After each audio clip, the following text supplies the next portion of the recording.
لوگوں کی بری اور گٹھیا عادتوں کی تفتیش نہ کرو، بلکہ اپنے بارے میں اسلامی اخلاق کی تفتیش اور چھان بین کرو، یہاں تک کہ تم فرمانبردار ہو جاؤ اور تمہارے دل میں اور تمہارے نزدیک تمہارے حال کی قدر بڑھ جائے۔ علم کے سوا ساری دنیا جہالت، اخلاص کے بغیر سارا عمل غبار کے بکھرے ہوئے ذرے ہیں، اور اخلاص والے عمل میں بھی تم ڈرتے رہو، یہاں تک کہ تمہیں پتہ لگ جائے کہ عمل قبول ہوا یا نہیں۔ علم کا شکر عمل ہے، اور عمل کا شکر علم کی زیادتی ہے۔ پیٹ بھرنا غفلت کی اصل ہے۔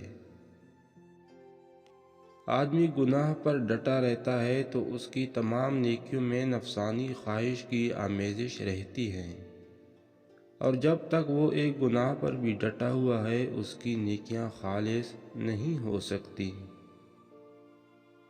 نیز وہ اپنی نفسانی خواہش سے خلاصی نہیں پا سکتا جب تک وہ اپنے نفس کی ان تمام چیزوں سے نکل نہ جائے جن کو وہ پہچانتا ہے کہ یہ اللہ پاک کو ناپسند ہیں۔ اللہ پاک اس بندے کا دل نہیں کھولتا جس میں تین چیزیں ہوں: باقی رہنے کی چاہت، مال کی محبت اور کل کا غم۔ اس علم سے افضل کسی کو کوئی چیز عطا نہیں کی گئی جس کی وجہ سے بندے کی اللہ پاک کی طرف محتاجی بڑھے۔ جو برا گمان رکھتا ہے وہ یقین سے محروم ہوتا ہے، جو بے فائدہ گفتگو کرتا ہے وہ صدق سے محروم ہوتا ہے، اور جو فضول کاموں میں مشغول ہوتا ہے وہ پرہیزگاری سے محروم ہوتا ہے، اور جو ان تینوں چیزوں سے محروم ہوتا ہے وہ ہلاکت میں پڑتا ہے، اور اسے دشمنوں والے رجسٹر میں لکھ دیا جاتا ہے۔ آپ رحمۃ اللہ علیہ سے پوچھا گیا وہ کون سا عمل ہے جسے آدمی کرتا رہے یہاں تک کہ اپنے نفس کے عیبوں کو جان لے؟